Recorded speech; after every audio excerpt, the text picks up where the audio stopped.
Yo, yo, yo, what's good, YouTube? What's good? This is Stormybman, and I am back. Welcome to the Post Fight with Stormybman, where we are featuring this evening post fight comment on the fight that took place this evening. The Gary Russell Jr. fight against King Tug. Haha, what a name, man. What a name. King Tug, Nyambayar. That's nice though. It's a character, you know. It's somebody to talk about out there. So yes, welcome to the post fight with Stormybman on this evening's Showtime card. For this Saturday, February 8th, 2020. I hope everybody had a wonderful day. This is one of those situations where we are enjoying an hors d'oeuvre before the main course, which is coming up very shortly, 2 weeks from tonight. The Heavyweight Championship of the World, featuring the rematch between Deontay Wilder and Tyson Fury. We can't wait. Can't wait to kick it off. You know, can't wait to kick it off. Smash the like button, people, as you come in. Smash that like button and show some support for the channel. And here we have it. You know, coming to an end of a nice card. A little bit of something that I didn't enjoy while watching this fight, and we'll get to that in a moment. Just want to give a few more people a chance to come in. If you want to leave some comments in the chat, let me know who's out there, and we can get cooking on this. It was a 3-fight bill where we saw in the first fight a chance at some these lightweights, where you had Arboleda taking on Valles, and in the second feature we had Rigondeaux taking on Solis. And in the main event, of course, it was Russell Jr. against Nyambayar. Now, as far as that first fight of the evening, let's get that out of the way. Arboleda came in as a young young prospect who is on the rise. People are talking about him and his career. Puts you in mind of a smaller Felix Tito Trinidad. If you've ever had the pleasure of enjoying to watch Felix Trinidad during his career, particularly at welterweight, when he was as skinny as a rail and had a left hook from hell. You know, Trinidad was that guy. He could go out there and knock your dome off, you know? And he was an exciting fighter because anytime he was met with opposition, I mean someone actually contesting him and challenging him in the ring, particularly if he was knocked down. Earlier in his career, he seemed to get knocked down in fights. I don't know if that was something not adjusted to the weight.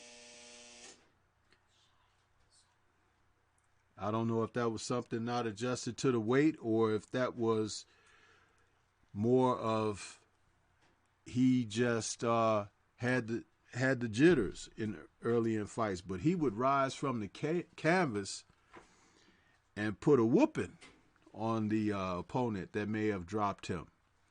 You can go back and check the tapes. Tito always fought harder and better and more intense when he had been dropped early in matches. Very exciting fighter. But enough about Tito. But Arboleda, in this fight, he started out a little shaky himself here. Where Velez was, I had him taking the first 2 rounds boxing pretty good. You know, scoring shots at will, picking his shots, placing his shots. And after that, by round 3, Arboleda, he started boxing better and putting his punches together. And I had him pretty much sweeping the middle rounds.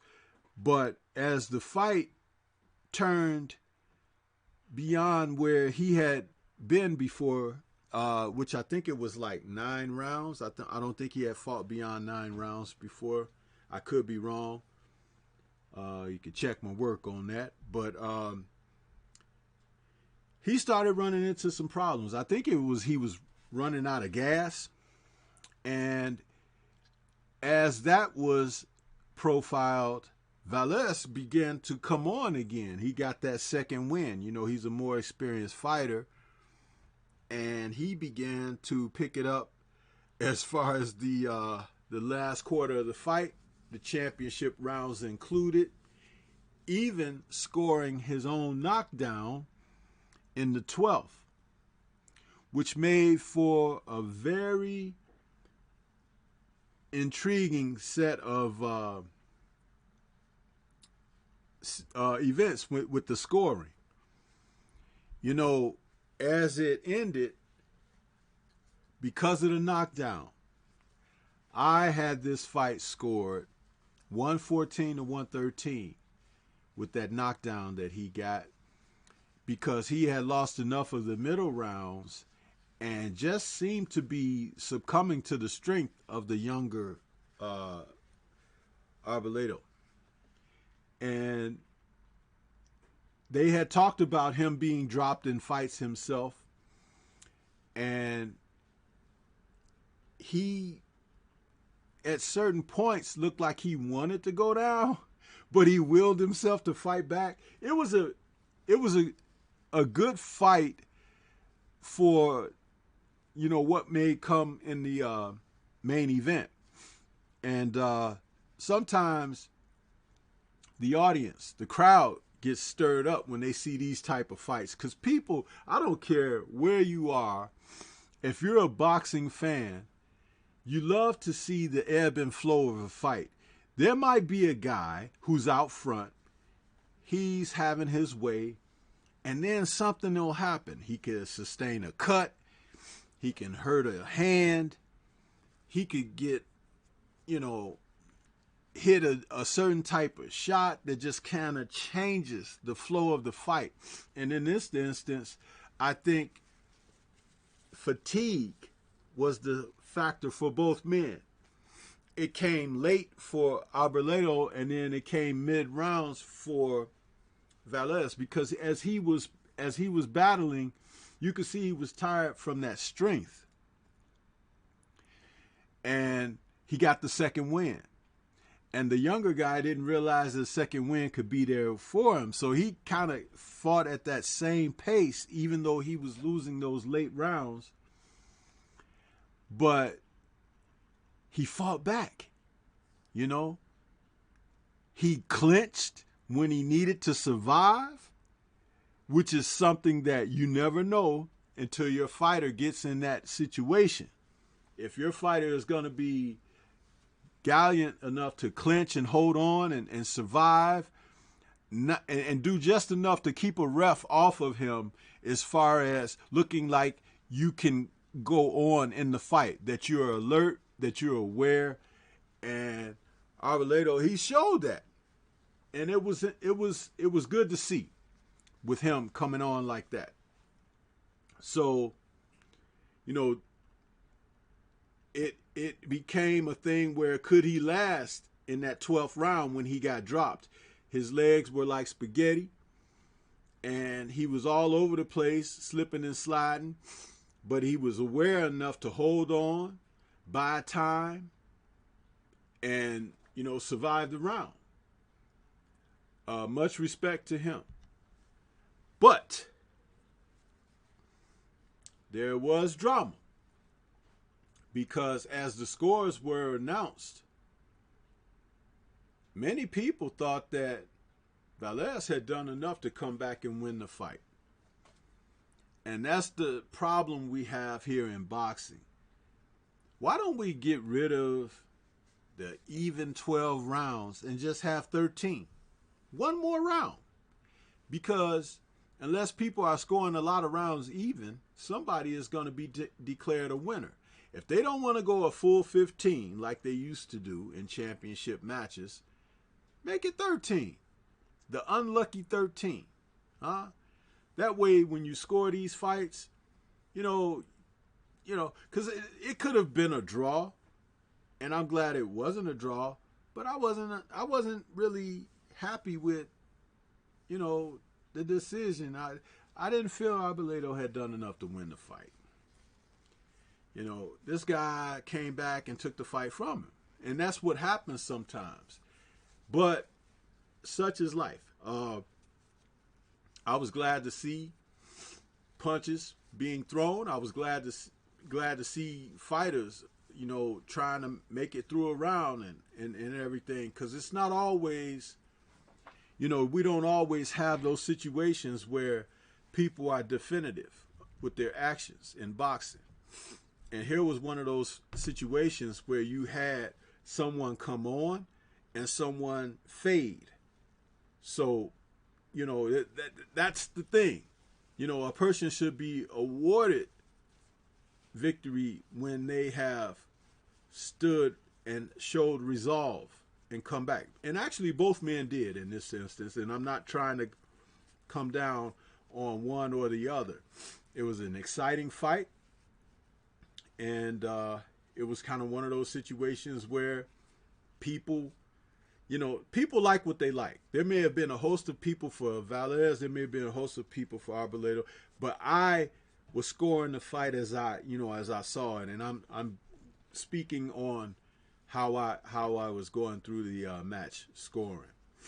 But it was a good fight, you know. We got Kenneth Johnson out there. He says salute at Stormybman, and Andrew Charles is also out there. It says Stormybman salute. Salute to you, brothers. We have some more people out there. They just haven't decided to participate in the chat. That's okay. You know, I know there's a lot of other channels on, and people were calling fights and stuff like that. I'm not interested in calling fights because I spend a lot of time looking at, you know, what's taking place in a fight. I'm looking at fighters' shape. I'm looking at strategies and tactics and things like that. I'm listening to the cornermen and what they're telling them in between rounds when the camera's in the corner and the mic can pick up audio. I'm noticing that, especially since HBO has gone away, there's not a lot of audio miking in the corners like it used to be, and that's unfortunate, because being able to hear a cornerman's instruction and to see if the fighter is able to transfer what he's hearing from the corner and the instructions that is being meted out, if he's able to execute them or not, it's kind of like 50-50. Sometimes you can hear some stuff going on, sometimes not. They seem to be really invested in showing these little silly round car girls. Man, okay, you know. But if you're going to show them, show their whole body, because that's what they in there for, right? Don't be just showing them from the neck up like they got on turtlenecks or something. I want to see all the curves and everything. And I ain't looking at the damn numbers for the round, okay? If you want to have the camera on them, have the camera on something, huh? Don't be just showing some BS, huh? Let's see some ASS, huh? That's what I'm saying. Drew Titan is here. He says, came through to hit the like button, got a crash. OG boxing talk in the morning. Man, you ought to get on here with this OG and talk about these fights, man. And as a fight man yourself, you got to have that energy. Where your stamina at, bro? Drew, lifting all them weights and stuff. Come on here with Stormybman and talk about these fights tonight, man. Appreciate you hitting the like button, though. That's love. But yeah, as I was saying, don't be showing the round card girls from here up and they got their arms up like this. You ain't even showing the damn numbers. You just showing their face smiling. Just smile. I want to see the whole shot from the rooter to the tutor, huh? If you're going to show the round card girls. You know? Stormybman, he ain't blind, huh? And I ain't lying. You know what they showing. They ain't showing what you want to see. People sitting in the arena can see it, but on TV, don't put the camera on them if you ain't going to show them. Huh? Christopher Jornay has joined us. Says, salute Stormybman. And at Drew Titan, Bronx on deck. Yeah, man. So, anyway. So I felt like Velez did enough to come back and win the fight. However, there's not a stab at Arbelodo, because that gentleman, he fought and he showed moxie and he showed determination, and I'll be looking forward to seeing him again. But Velez is a dangerous guy. I hope people don't just look at him as an opponent and like, oh yeah, we're gonna pick him, and don't fight him in your hometown, okay? Because he will definitely put on a show, and you just don't know if he's going to put it in that next gear, because he does have more than one. And he showed it tonight. Respect to both fighters in that first fight. Now, the second match, Guillermo Rigondeaux taking on Solis. You know, this guy fought, he looked like this, I can't think of this young man's name. He's an actor or whatever. But them wide eyes, he really came out there to put something on Guillermo early on, right?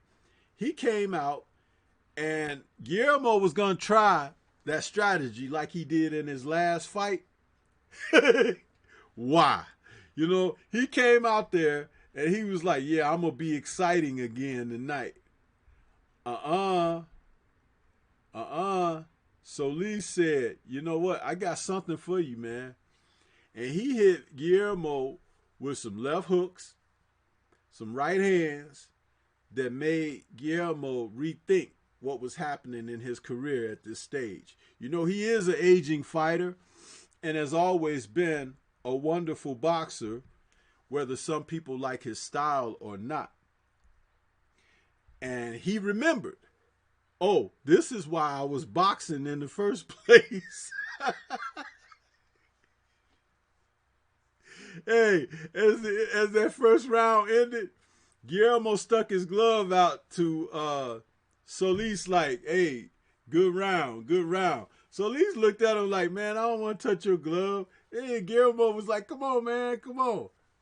Came out in the next round like, the cat came back. He was staying outside, using some lateral movement, feints, sticking the jab and everything. Suddenly, Guillermo looked like him old self.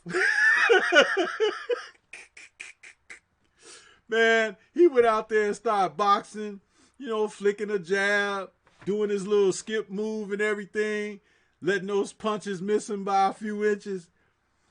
I bet he went back to that corner and told Roddy Shields, he was like, Plan B.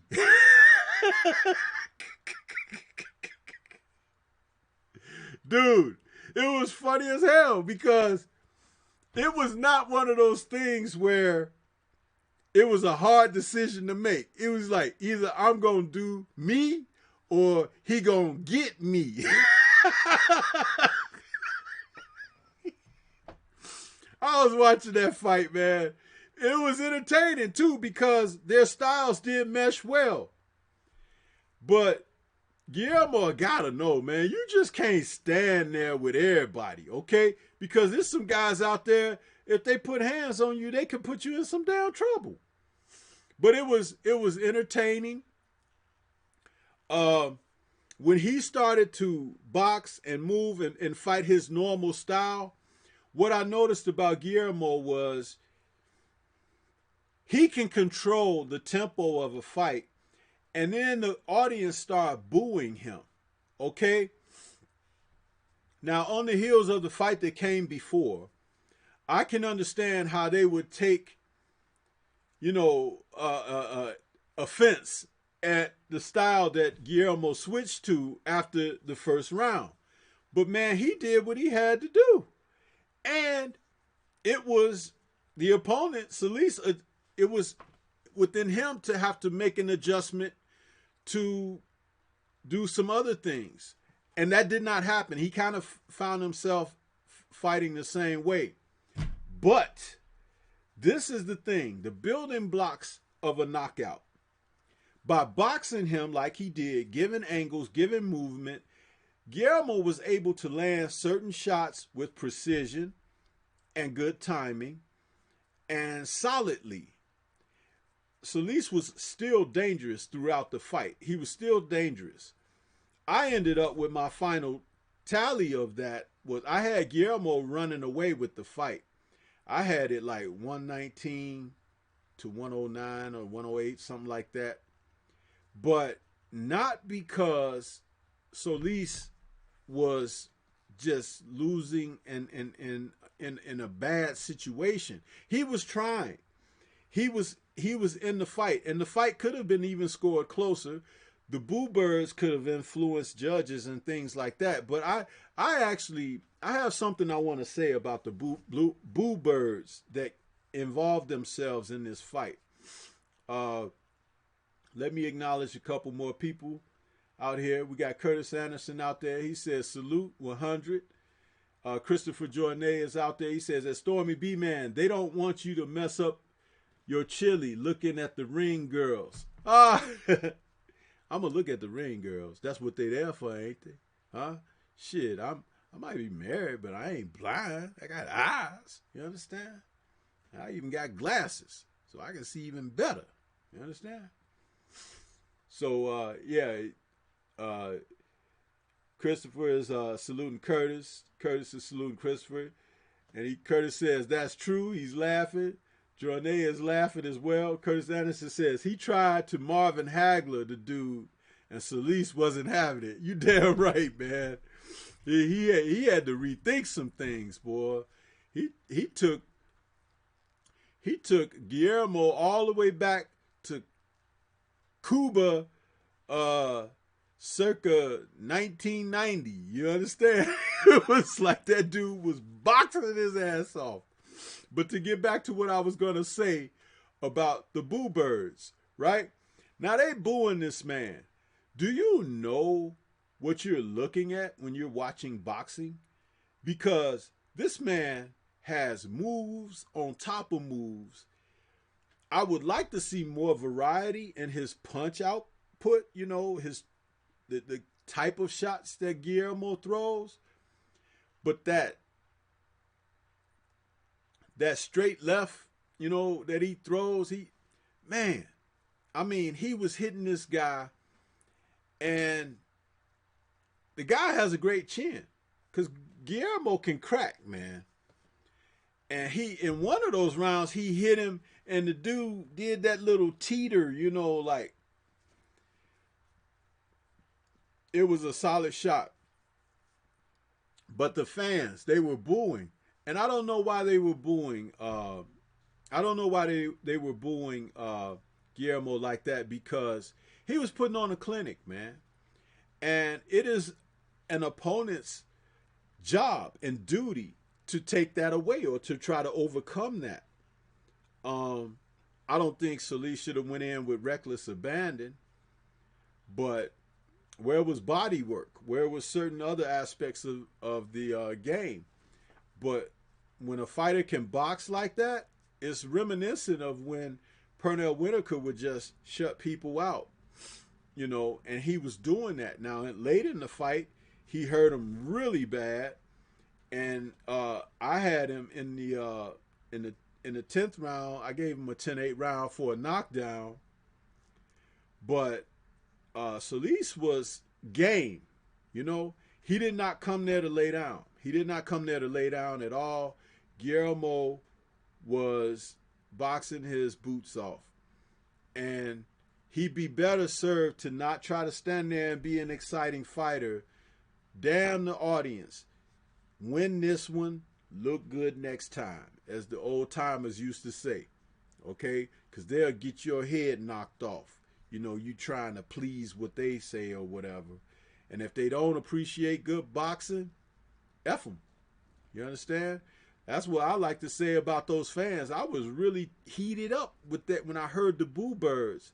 I'm like, this man just took shots trying to be exciting for you all and realized I can't continue to do this because this dude gonna knock me the F out. You understand? So he went to plan B. Like you're supposed to. You see some people waiting there trying to be exciting and everything. And next thing you know, they picking themselves up off the canvas, or they corner, walking them back to their stool or something. And you saying, what happened? And it's like you was counted out. Huh? So it's obvious that Guillermo, along with the age that y'all like to talk about, oh, he's aging out and this and that. He's smart. He done learned a thing or two. Huh? Kudos to him. Shoot. Christopher Jornet says, I wish he was 10 years younger. Andrew Child says, Rigo's footwork was on point. Yes, sir, it was. That's why I like those boo birds, man. What the hell were they looking at? It's like the guy is boxing. He's giving feints and shoulder movements and stuff.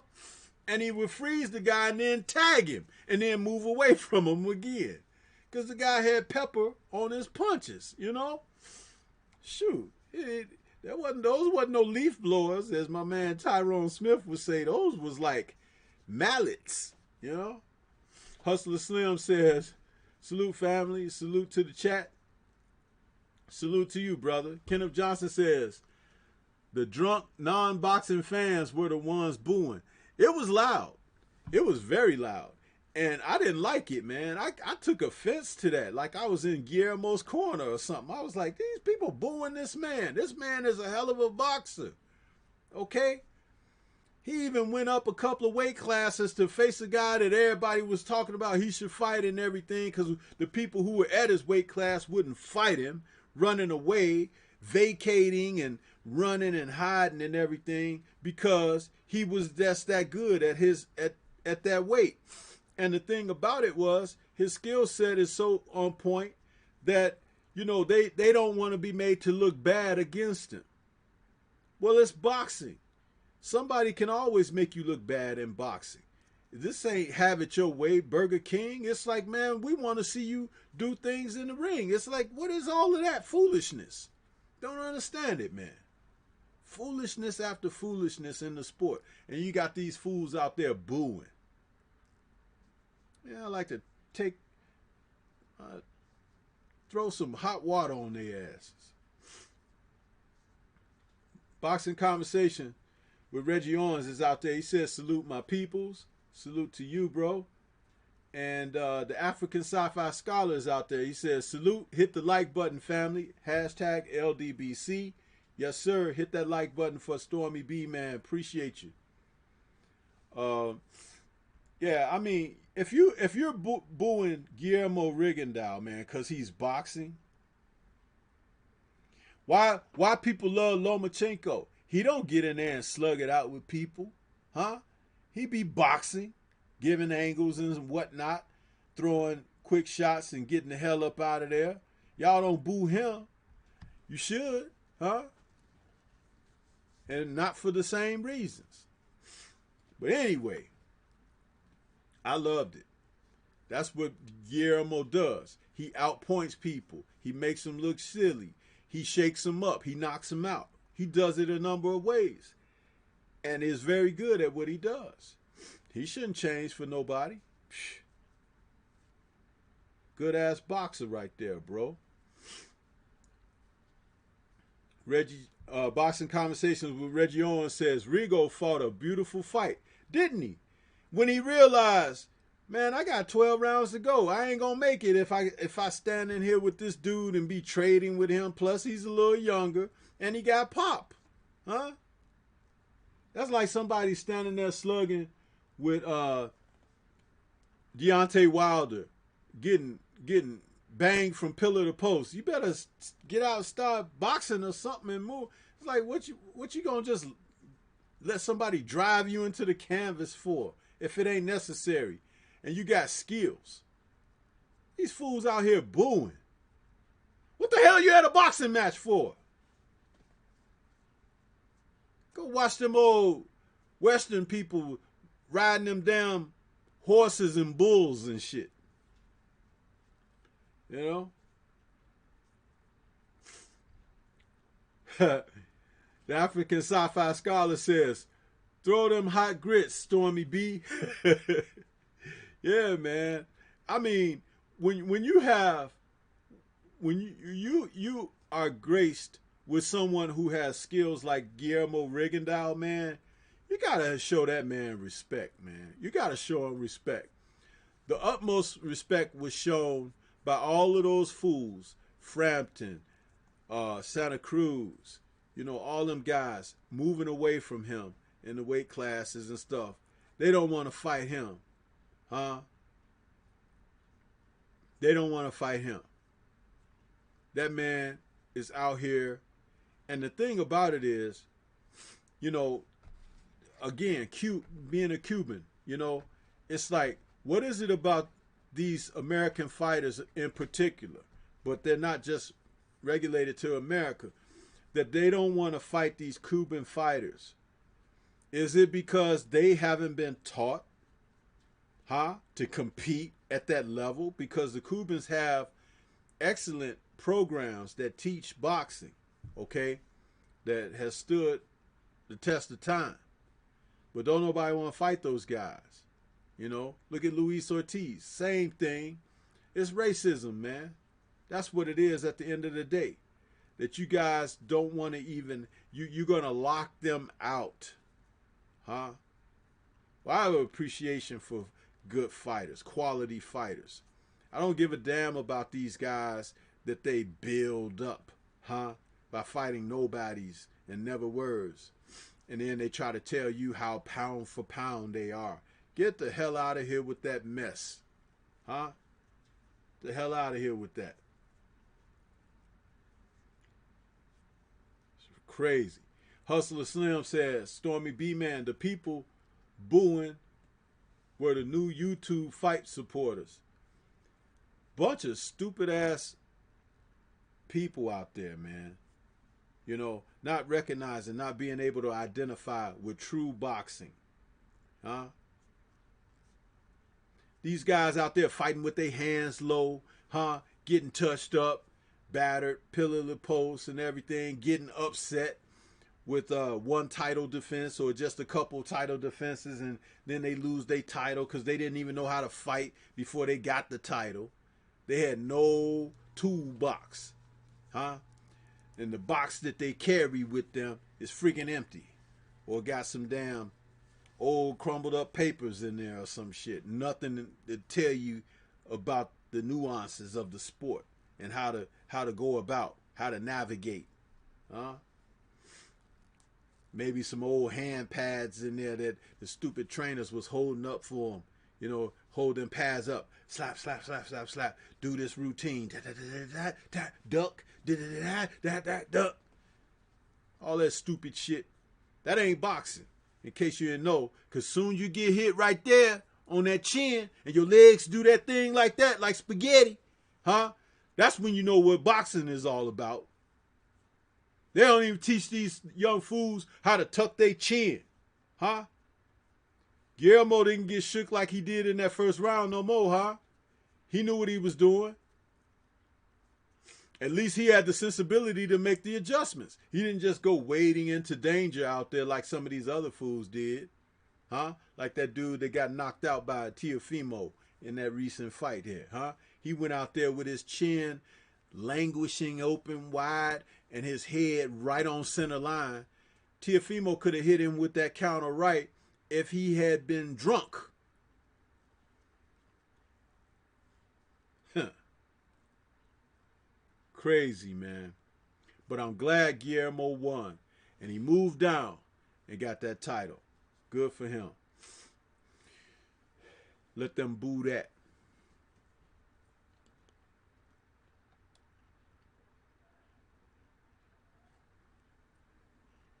Yes, sir. Boxing.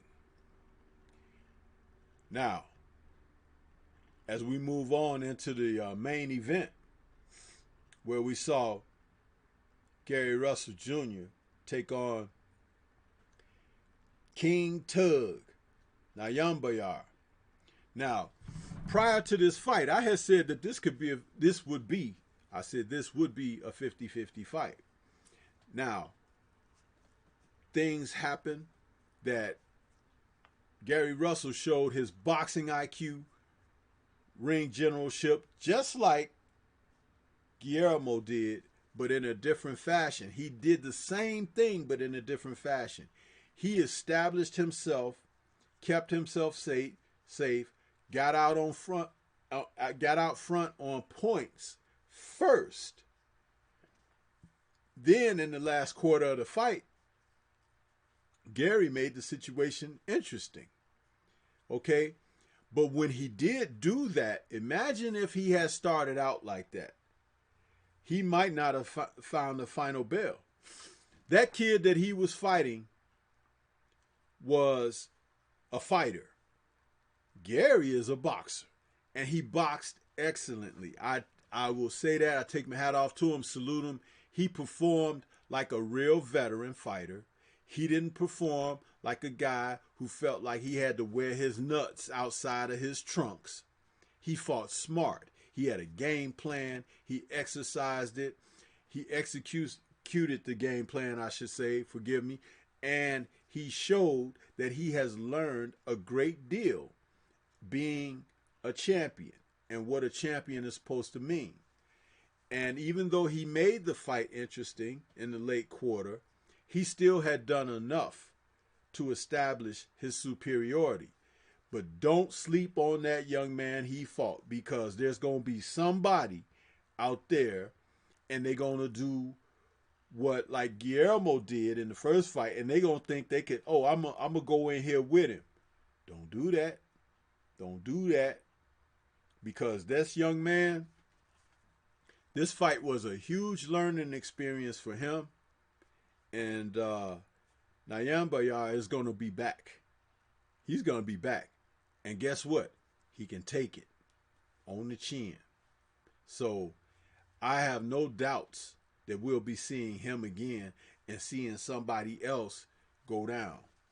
But salute to Gary Russell for boxing like he did. And even in those last 4 rounds of the fight, I had him. I think he lost out of the last 4 rounds.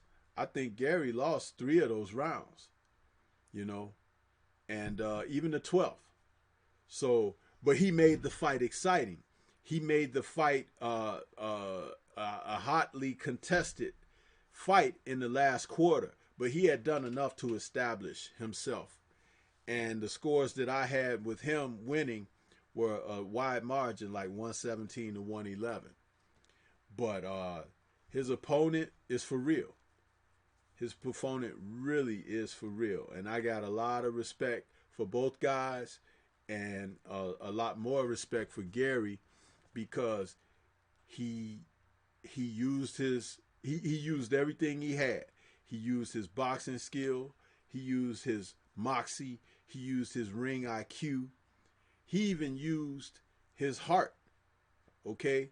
Because he made it known that, hey, you ain't gonna just come in here and overwhelm me and walk me down and have me running and everything. He did exactly what he needed to do, and he did it in enough of increments where he dictated the tempo of the fight and the narrative of the fight. That he was the champion, this is a challenger, and the champion is going to go home with his belt tonight. So these were things he hadn't shown in a while, okay?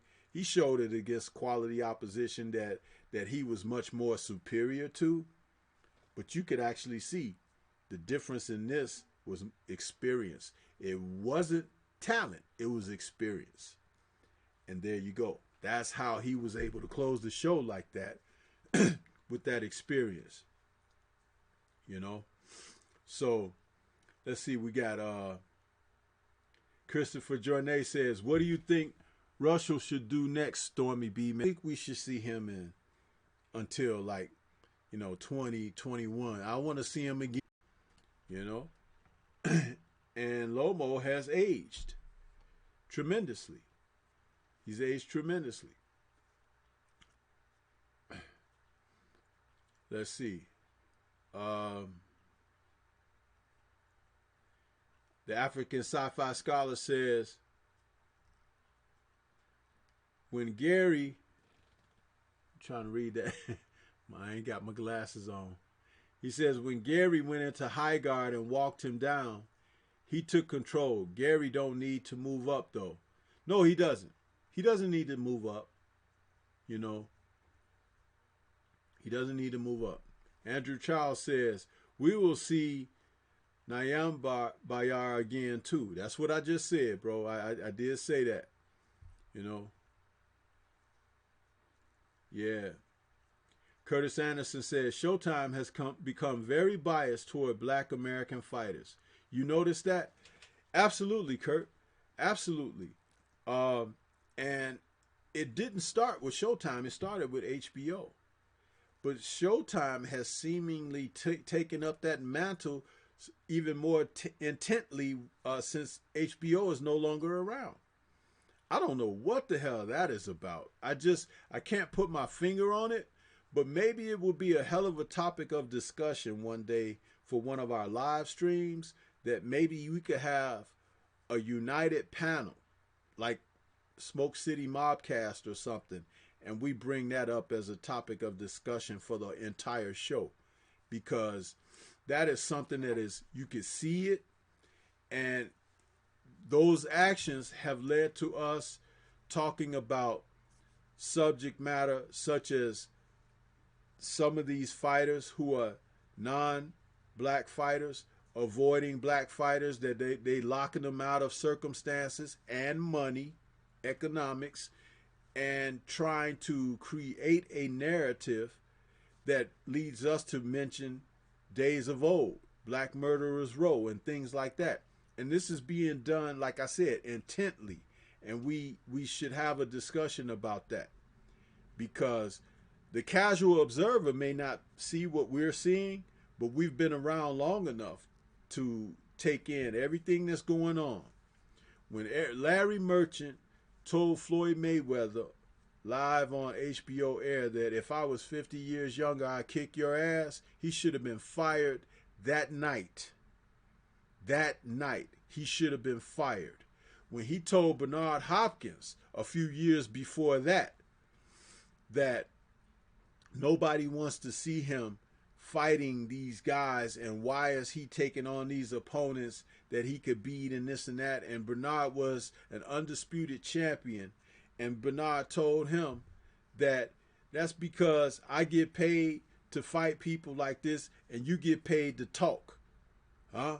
Bernard told him to his face, live on the air. And then he had the gumption to come back as they were making their final comments on that show.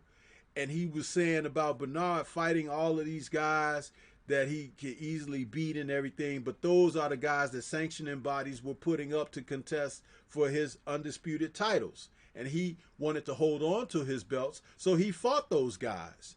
Okay? And Larry Merchant says, they're not good enough, but he was like, I hope one of them beat him.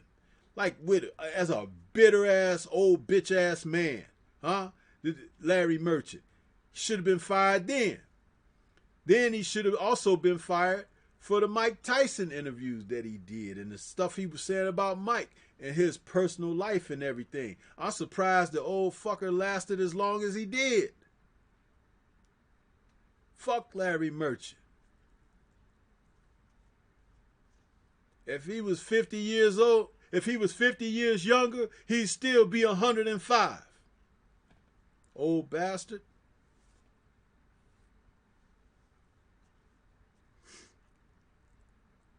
Boxing Conversations with Reggie Owens says, Tug was a tough opponent. Yes, he was, man.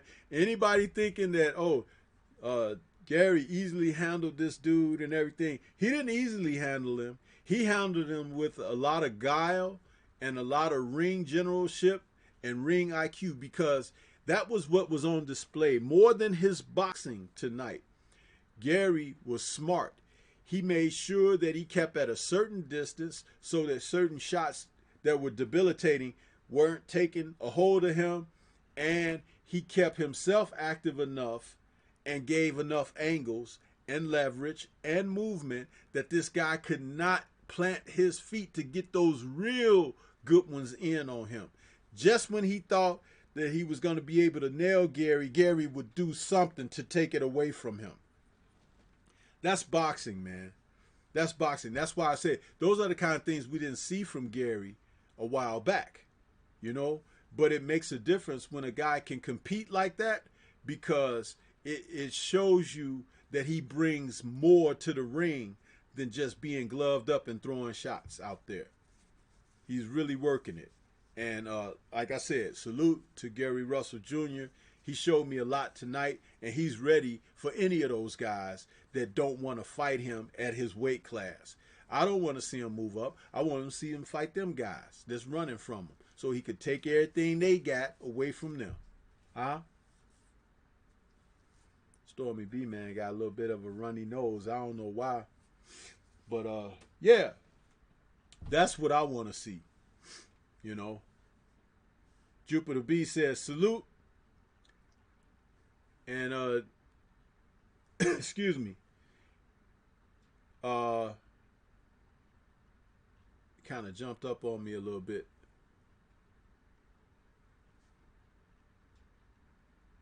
Andrew Charles. He says, great win for Russell. Iron sharpens iron. Jupiter B says, salute. Kenneth Johnson says, is Shakur ready for Russell? No. One word answer. No.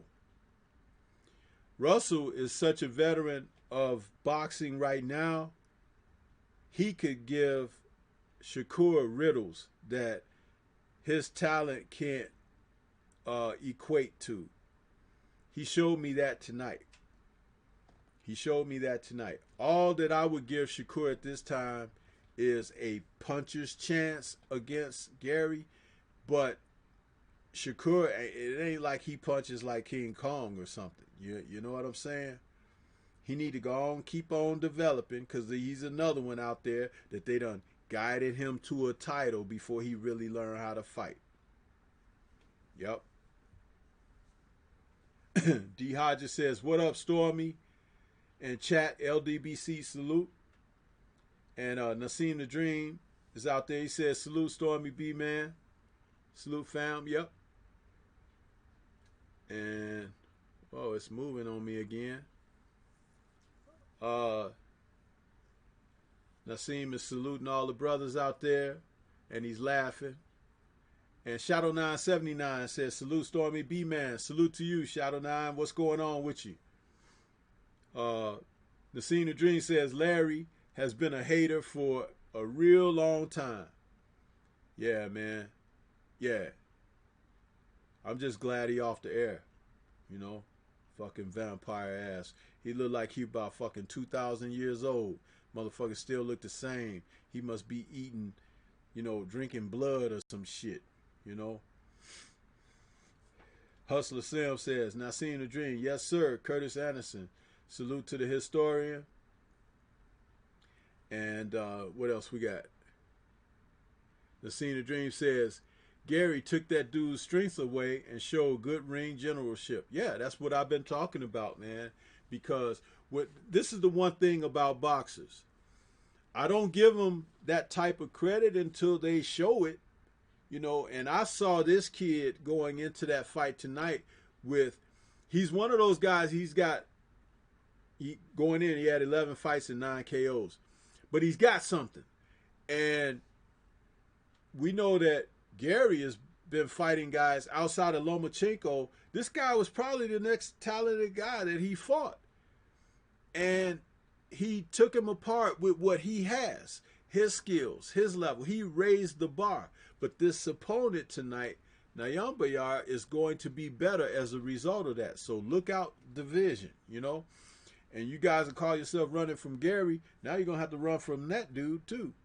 And he only got 11 fights. So, you know, he could be better as long as he can stay mentally, you know, sharp and have a desire to really want to be champion.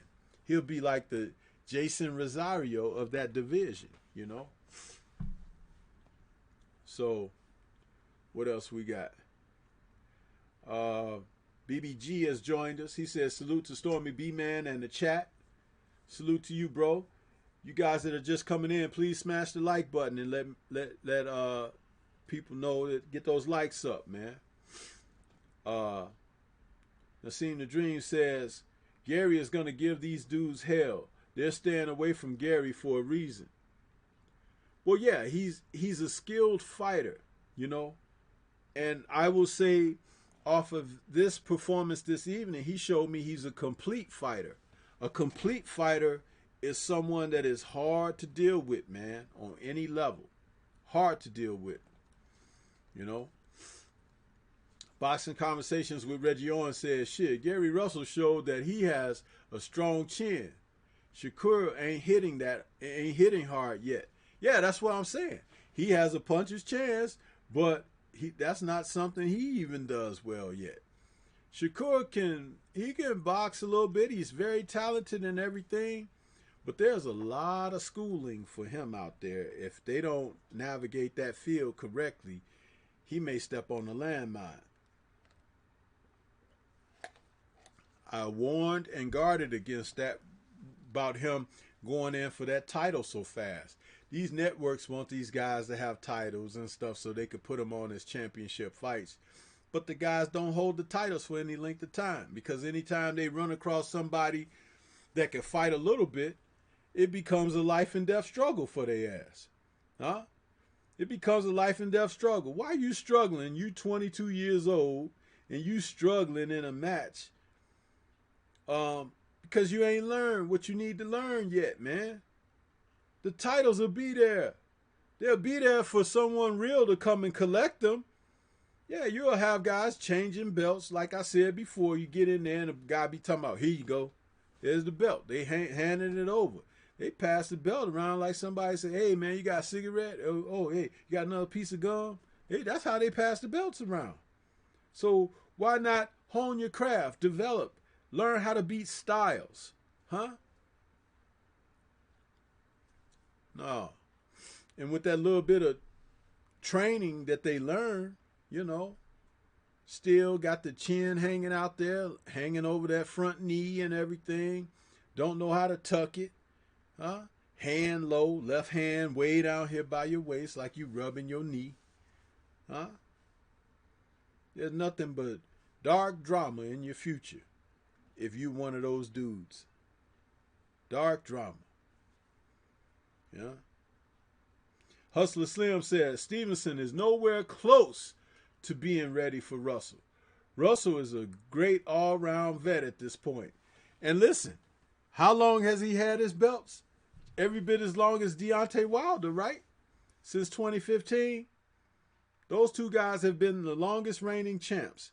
And they have been longest reigning because they're good. It's not by happenstance. You know? Not by happenstance.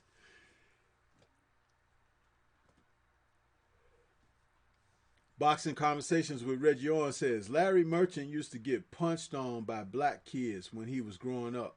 Then he got a job in a black sport. You know what, Reggie? They didn't punch him hard enough and do damage enough. I'm so sorry that didn't happen.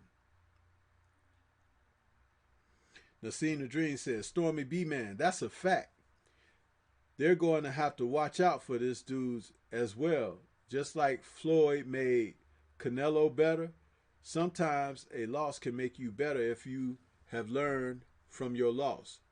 Yep, absolutely. And this person coming in with the 2 G's, the name, I don't know who that is. So y'all keep an eye on that person right there coming in talking about who win, but probably been listening the whole time. So you know what? Whatever. But yeah, Nassim the Dream. Those guys. Absolutely. Absolutely. They, you know, when Floyd schooled Canelo, Canelo was smart enough to recognize what his own shortcomings were. Okay? And he made certain, in order to stay in good graces himself, he didn't go after anybody like Floyd again. Okay? And if anybody were similar to Floyd or produced those type of feats that Floyd produced, you know, again, he would make certain that he didn't get involved with that. Excuse me while I blow my nose, people.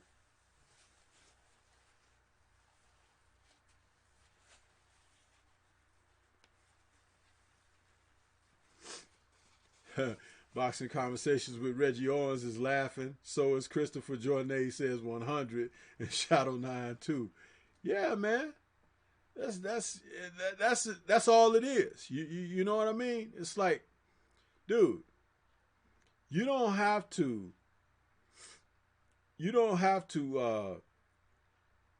give people credit verbally, but your actions, you know, how you respond to what they do and everything, you either giving them respect or whatever, especially if you're not going down that avenue again.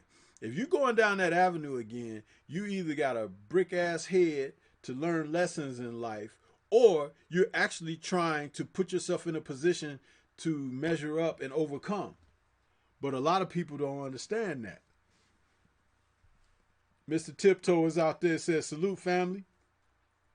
DOG 215 says, salute Stormybman in the chat. And Shadow 9 is saluting DOG 215. Yeah, man.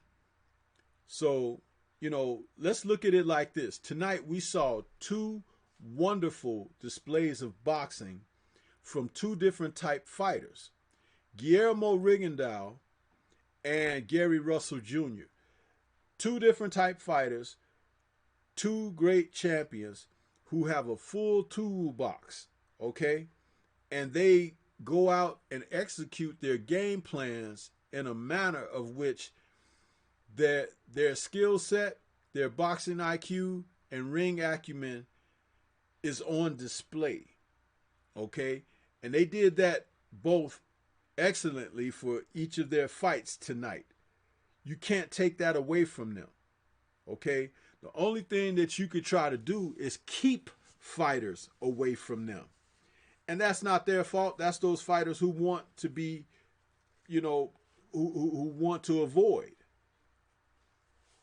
You know, they want to avoid and not be measuring up against the best or whatever, and so be it. But we also gonna call that what it is. Ducking, huh? Oh, sissified dudes that don't want to put their asses in harm's way in a sport where it requires that you be in harm's freaking way. Huh? Soft ass dudes. Don't even know how to fight, but they out there. Huh? Real fighters will fight each other. And I heard somebody say, it was somebody I heard earlier today on a stream. It might have been Mr. Boxing Today. Shout out to Mr. Boxing Today, who will be on the next episode of In the Eye of the Storm in 2 weeks. Thank you, brother. He's going to be on there, and we're going to talk about some heavyweights, too, because that's the day of the fight with Fury and Wilder. Shout out to Mr. Boxing Today.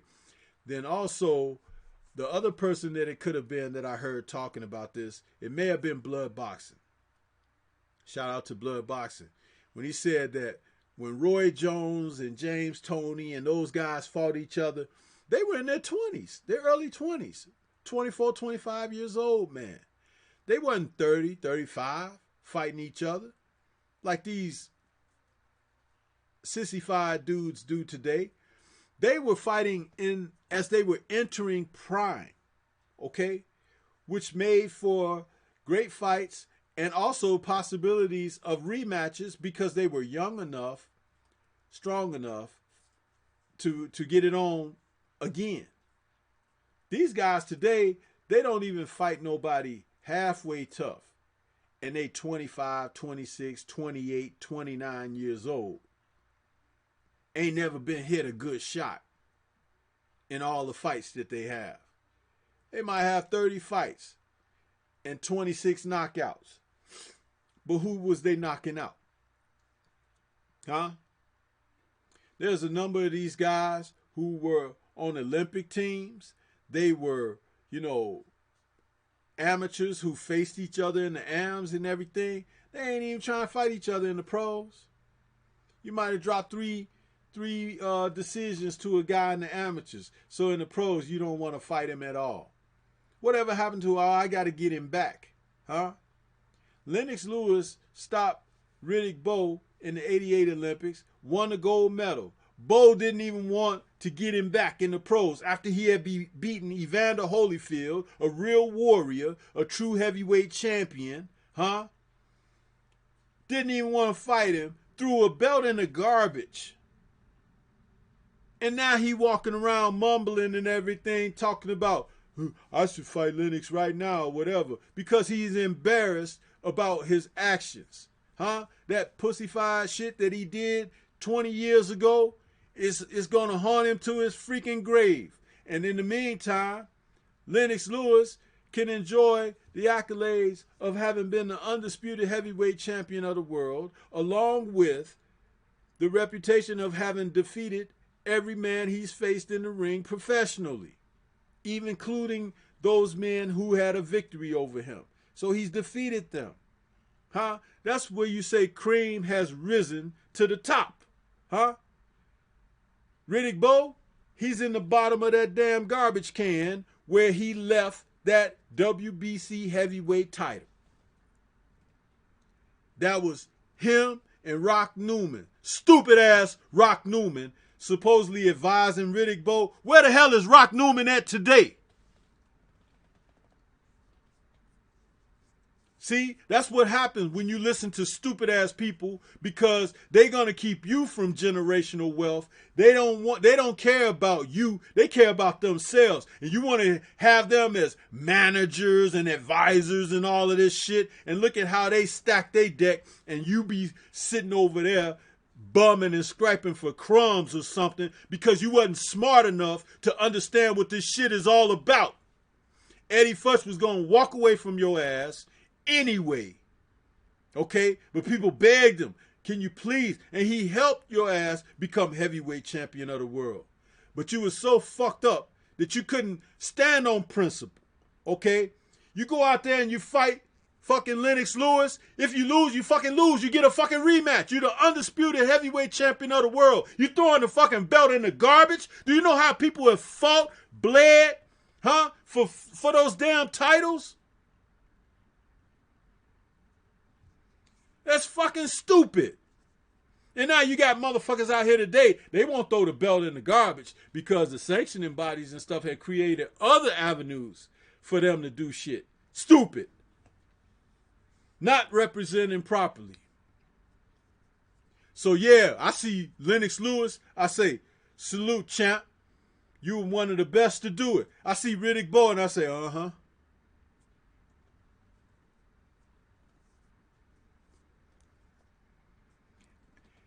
Riddick Bowe has become very good friends with Evander Holyfield.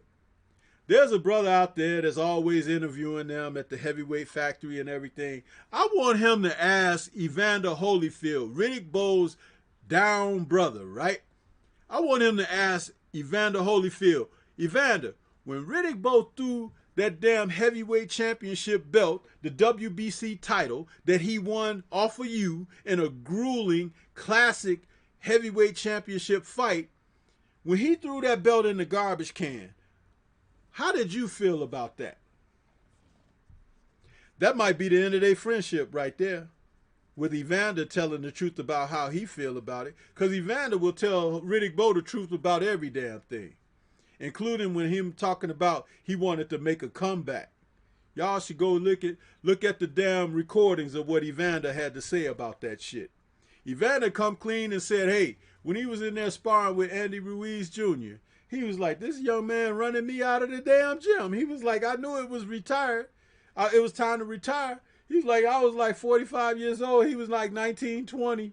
He was like, I couldn't, he was like, it's time for me to sit my ass down somewhere. Yeah.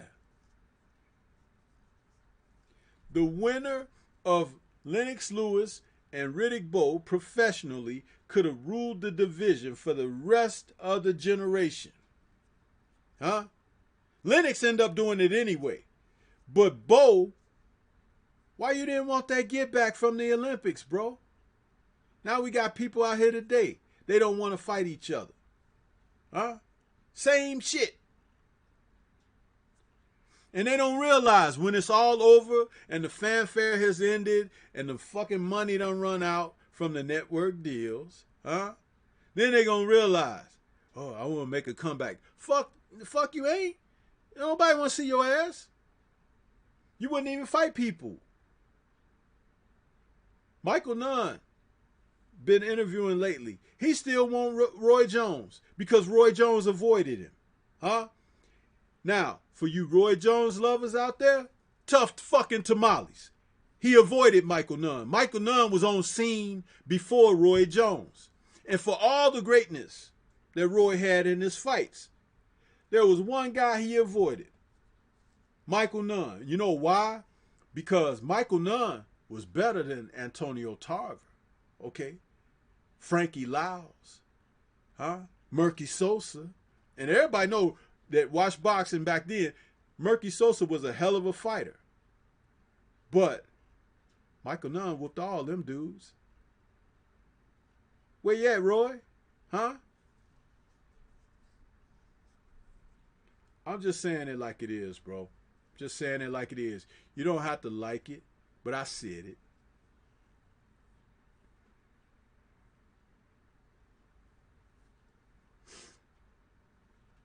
Jeffro Bodine says, "Sup, Stormy?" What else we got out there? Kenneth Johnson says, yeah, that was Blood saying that. Yeah, okay. Thanks, Ken, for that affirmation on that. Mr. Tiptoe says, I'm going to catch up with y'all. Keep up the good work at Stormybman. He's got the crowns up there with the lions. Appreciate you, Mr. Tiptoe. Shadow 979 says, facts.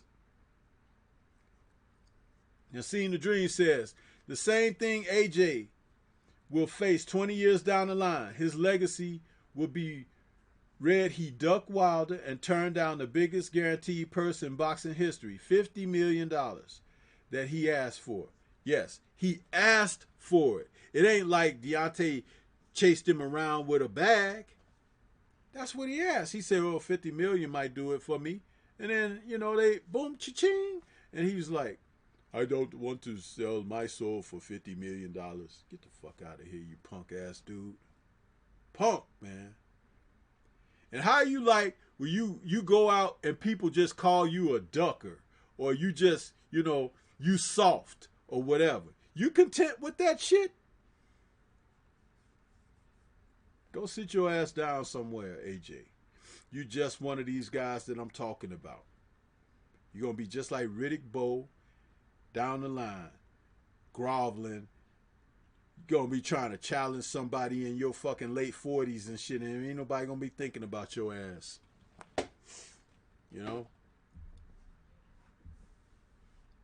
Shadow 9 is laughing. Nassim the Dream says, Rock Newman, his doing a podcast up Howard University right now, and Bo running around here broke with an attitude. Yeah, fuck them dudes. Fuck them.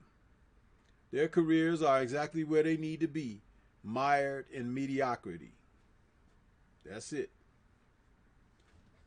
Huh. D. Hodges says, Leo and Russell. Yeah, they need to fight. And Leo Santa Cruz is the same thing. He gonna walk away from this sport, Aaron Pryor had a great regret that he didn't take that fight with Sugar Ray Leonard when a lot of people felt like Sugar Ray was ducking him. They actually knew each other very well and had pretty decent careers, man.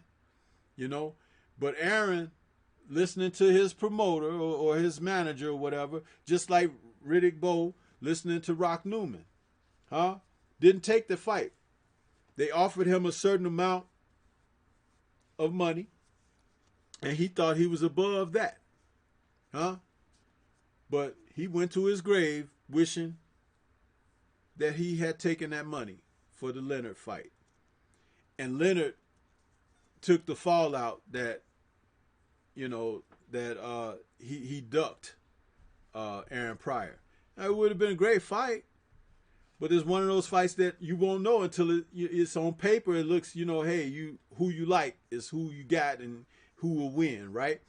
But they never fought. And those guys had amateur careers where they fought each other and things like that. Tommy Hearns all in there mixed up in the mix. And professionally, is where it's at because it's money on the table. Boxing, prized fighting, Some people, that cuts deep. It means something to them. Prize fighting. You're fighting for a prize, Feed your family, Change your living standards. So some people have a greater grasp of what that really means. It's just like work ethic. I can go to work every damn day, right? But it's a person out there that be like, that nigga go to work every damn day. You either got the work ethic or you don't, stupid ass. It's like you're going to get up, take it to the max. You ain't going to be looking for the mailman to drop something in the mailbox. You're going to go out there and conquer. You eat what you kill. No, there's some motherfuckers out there. Hey, bro. Hey, can you let me hold $1? Get the fuck out of my face, man. You healthier than me. Younger than me. Y'all don't hear me, though. Now, Seeing the Dream says, Shadow 979, AJ think it's a joke right now, but he will never be able to get this time back. Absolutely. And you know what? Frank Bruno, for all of those people out there who were calling AJ Frank Bruno 2.0 or whatever, right? He ain't even Frank Bruno 1.0 or nothing. Frank Bruno got the love and adulation of his nation of people over there because he was a warrior. And he eventually became a heavyweight champion. And guess what? Even in losing against the top opposition in the world, Frank Bruno had respect. He had respect of the people because he put his ass on the line. He tried. Huh? He tried.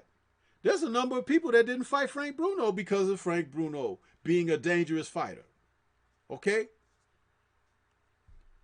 And for you guys to say that AJ is Frank Bruno 2.0, it's a fucking insult to Frank Bruno. Huh? That's an insult. What kind of shit is that?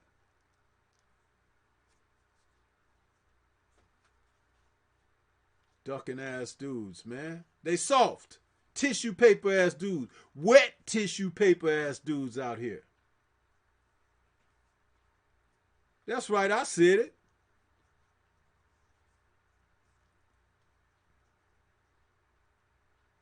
African Sci-Fi Scholar says, I just learned that RJ ducked none last week from listening to his interview on Drew Titan's channel.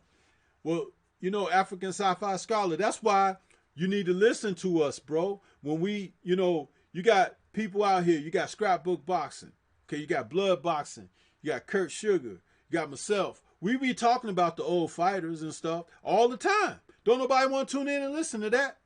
But y'all listen to these motherfuckers talking about Canelo, Triple G, Lomo. Fuck them dudes. They ain't shit. They ain't shit. You can take them and put them back in the last era and they'll get their ass whooped. Pillar to post.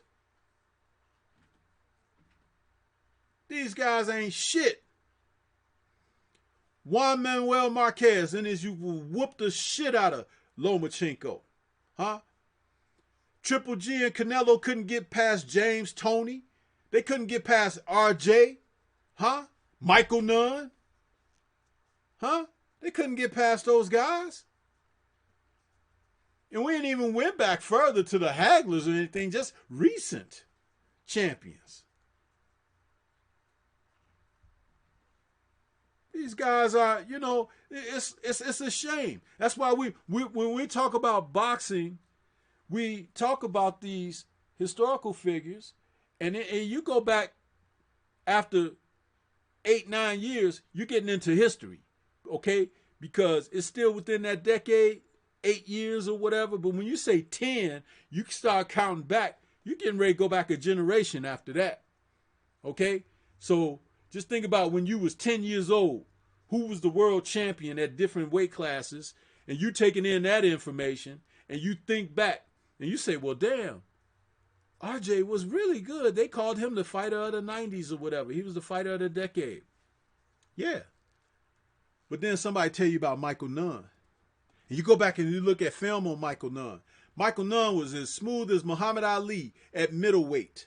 Okay, had the same type of hand speed, had the same type of movement, had the same type of chin, okay, but was at middleweight and was a southpaw, okay. In his day, Michael Nunn was better than Roy Jones, bro, and Michael Nunn didn't duck nobody either. Michael Nunn went straight to the smoke. He fought the Iran Barclays and shit like that. Roy Jones, he waited till James Toney was out of shape and was like, I think I could take him now because he's 200 pounds. And if we fight in 6 months, he's going to spend all that time losing weight. And we'll have promotional situations where we on the road, we promoting our fight and everything. Yeah, Roy did some things that was on the sly, but he was still good. Okay? That's not trying to say Roy was not good, because he was. But Michael Nunn would have had something for him. Yes, sir. Yes, sir.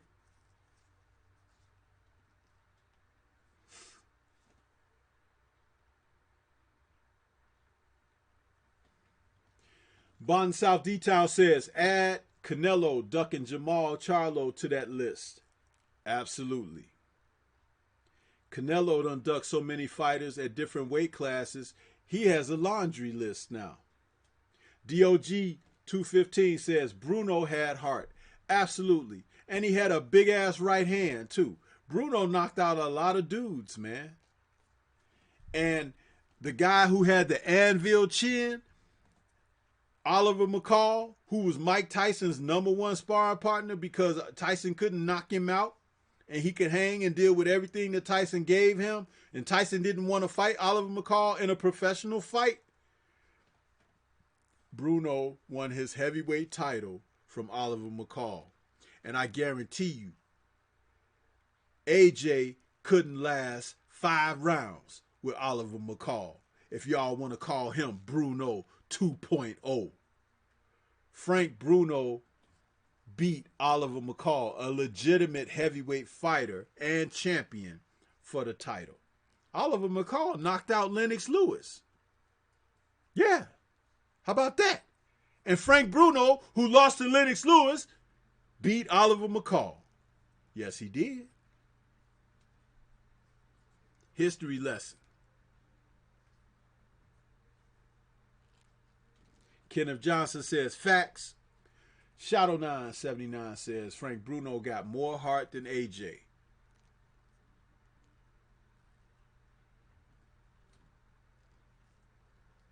Shadow 9 says 100. Barton South D-Town says, also add Lomachenko ducking Devin Haney. Yeah, man. These guys put on the damn gym shoes when the heat get going in the kitchen. They don't want no part of one of them brothers running their asses down.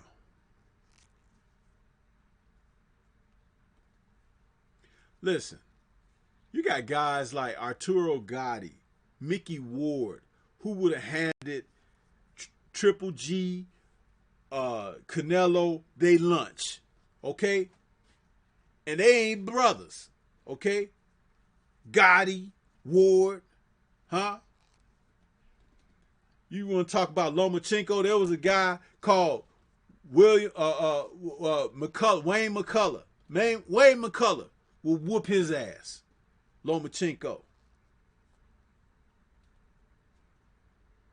Real fighters, man.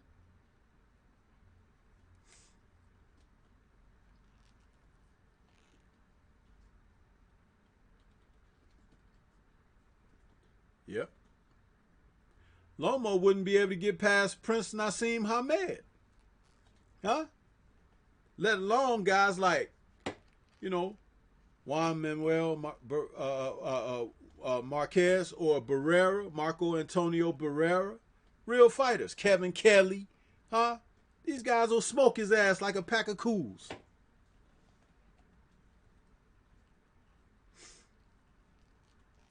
Nassim the Dream says, Stormybman, I think Ray offered Pryor $750,000 and Aaron wanted more, and everybody said Sugar Ray ducked him, but that wasn't the case. Yeah, it was something like that, man. You see, I don't count the fighters' pocketbooks like some people like to do. Even to this day, it's heavy. But I do know that it was Aaron's fault that the fight didn't take place, and Ray Leonard was looking for him. He actually gave him a period of time that, hey, you can accept what we want to do here, or I'm going to move on. There you go. D. Hodges says, Bruno was a beast and unified. Kenneth Johnson is laughing. Andrew Charles says, Stormybman telling the truth. You're damn right. That's what I'm going to do. I'm going to tell the truth on this channel, man. When we talk about boxing, I ain't sugarcoating shit because I know what I'm talking about. And it be people out there, it's like even other channels, okay? They don't want to talk with me. They don't want to have me with them talking boxing, okay? Because I know what the hell I'm talking about. You don't have to agree with it, but facts are facts, man. Okay? When you're talking boxing, you have to know what the hell you're talking about.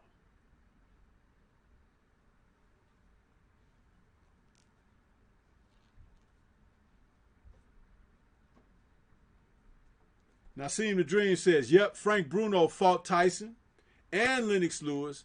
He showed heart. Absolutely. He fought Tyson twice.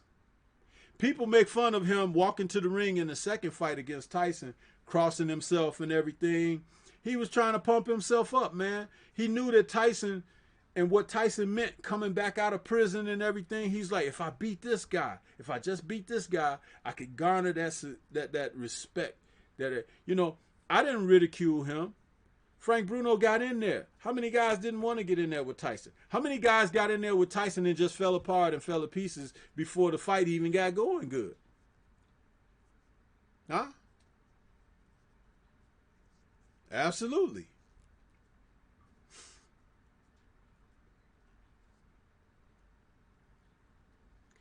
African Sci-Fi Scholar says, yes, sir. I listen to my OGs and historians. Respect to you, brothers. Respect to you, man. You know, it's like this. One thing that I know from the brothers I've connected with for the historians and everything is that we share that common thing where we enjoy being able to recall the sport in a manner of which is in its totality what is so enlightening and attractive and alluring about the sport. And a lot of that has taken a hit in today's date because you have a lot of fighters out here who don't respect what they do. It's like they don't even have knowledge of the sport. It's just like when you heard AJ say something like, what is lineal? I never heard of that or whatever. You big, dumb, goofy. You ain't never heard of lineal, but you're in a sport that has lineage. You're a fucking moron. That's like a person thinking like life started because they arrived on the scene. You know, I'm here now. Everything can go down. Get the fuck out of here. We've been doing this shit since before you was born.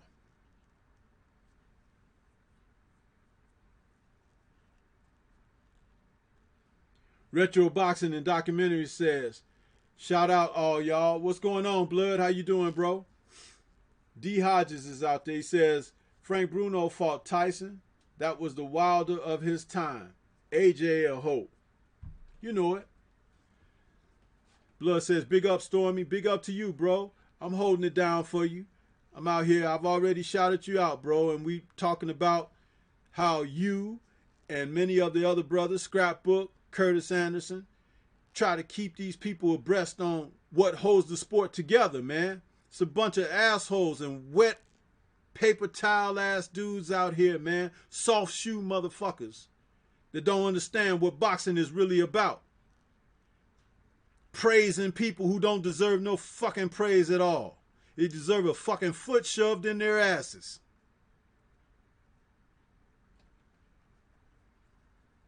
Barton South D-Town says, add the WBC sanctioning body to the ducking problem for helping fighters duck by creating a franchise tag.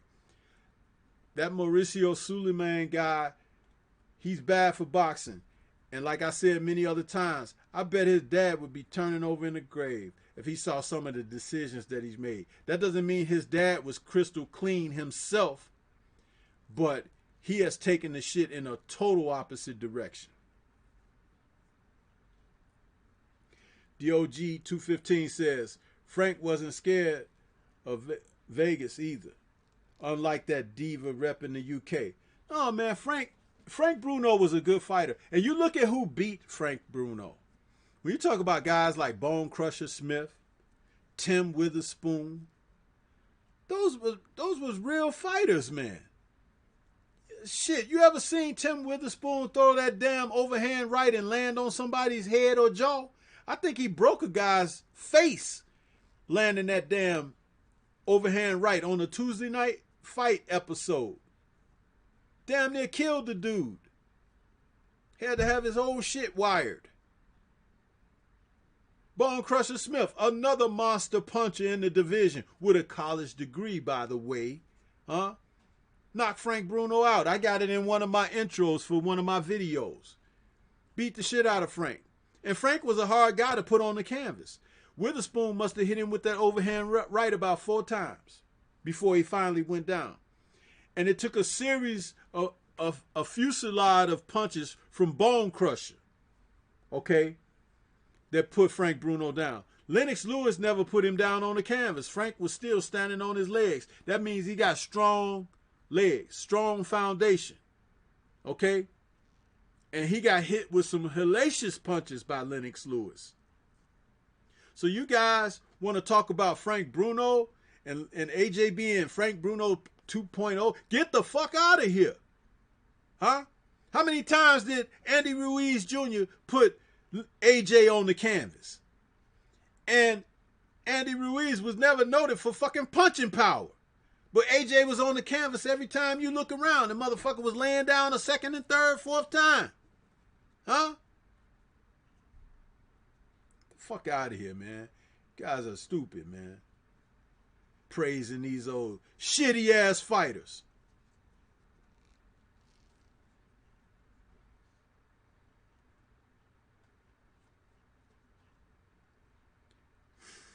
Nassim the Dream says, Roy did fight Hopkins when they were young in D.C. I was there, and Roy just destroyed Virgil Hill in his prime, but he did stay away from none.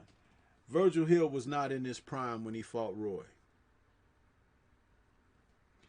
Virgil was on the decline.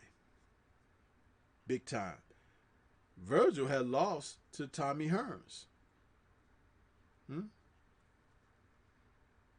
Yeah. How about that? Welterweight champion Thomas, the Hitman Hearns, the Motor City Cobra, whooped Virgil Hill ass before Roy did. Huh? How about that? History. Open up that noggin, bro. Open up that noggin.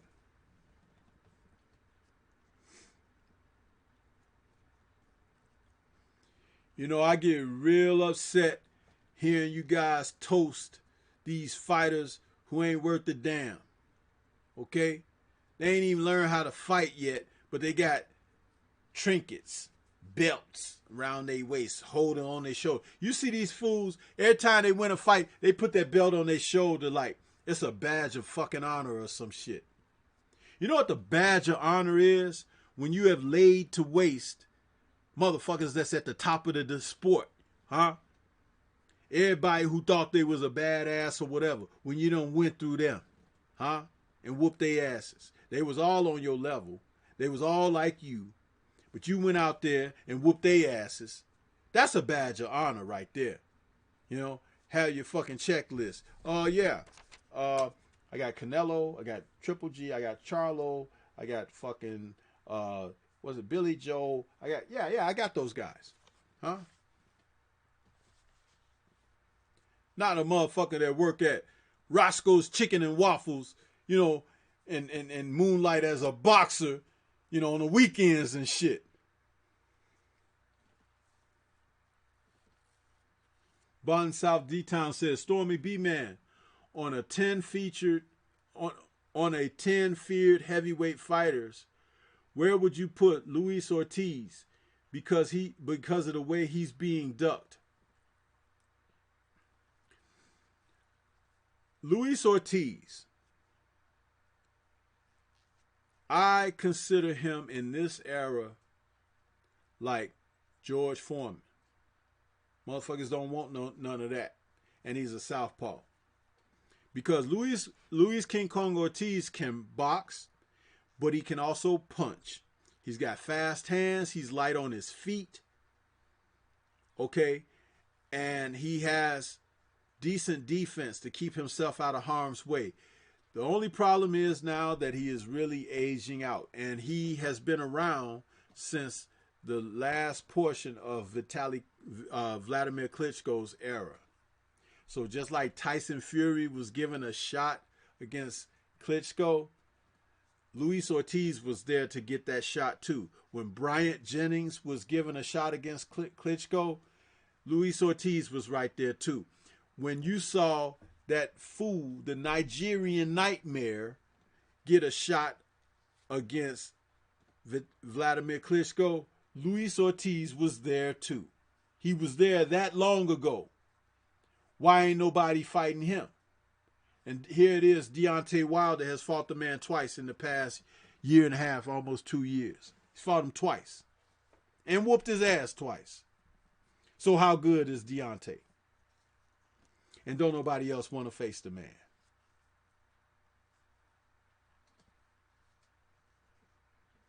I'm telling you. This is it. This is it. This is legitimate speak here. Okay?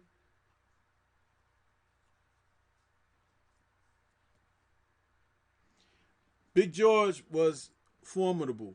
Only thing is that once he won the heavyweight title, he was really past the age of where he could have a reign. You understand? Because there's a lot of young lions out there. You know, the Tommy Morrisons and Shannon Briggs and guys like that. You know, Axel Schultz's, guys who pretty much was handing George their dinner, you know, because he was 50 years old damn near. Evander fought George when George was still really, really, really good. And a lot of people would not have made it through that fight. Even Tyson didn't want no part of George when he came out of prison.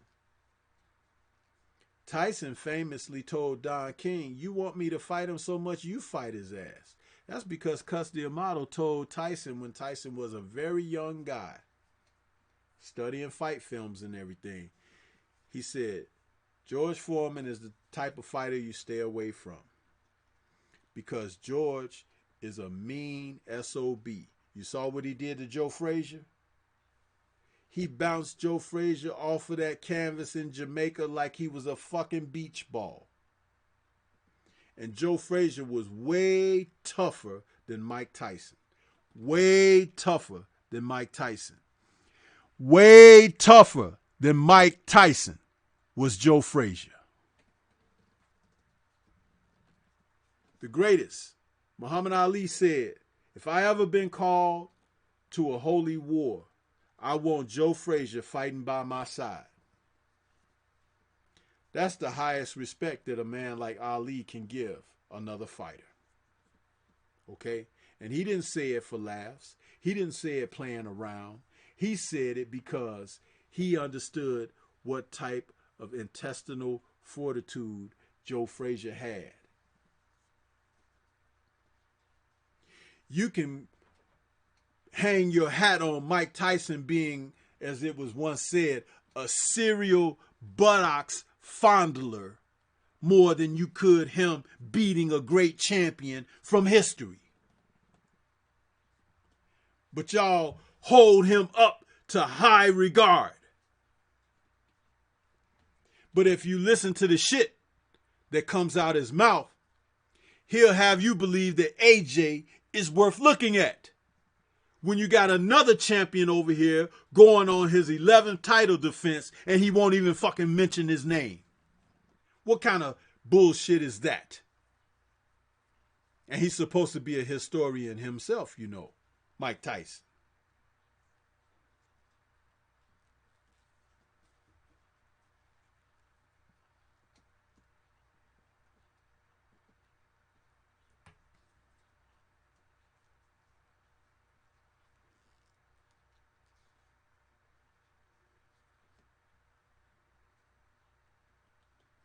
Nassim the Dream says, "It's a shame what they did to Ortiz, hiding behind this old man BS. If they really thought he was old, them guys would be the first to face him." That's how you know the game. They doing the same thing to Wilder. They don't. It's guys. Look at the guys who avoided Wilder. Prince Charles Martin. He fought AJ instead of Wilder. Joseph Parker, he fought AJ instead of Wilder. Huh?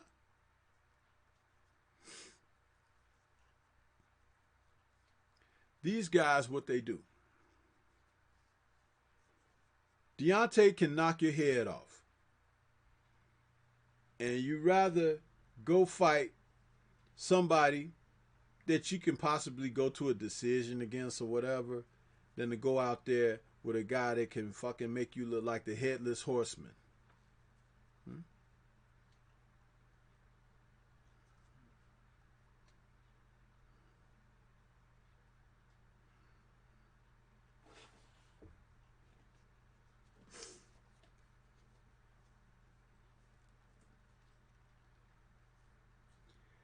Listen, I've been on here enough long enough. I'm going to bed. You guys have a good night. This has been Stormybman.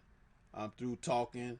I ain't got nothing else to say because y'all ain't listening to me anyway. And you're going to still go out here and uphold Canelo, Lomo, Triple G, and all them bastards, Kovalev and all of them. You're going to suck they nuts, okay? You ain't going to listen to what I'm talking about. So I'm out.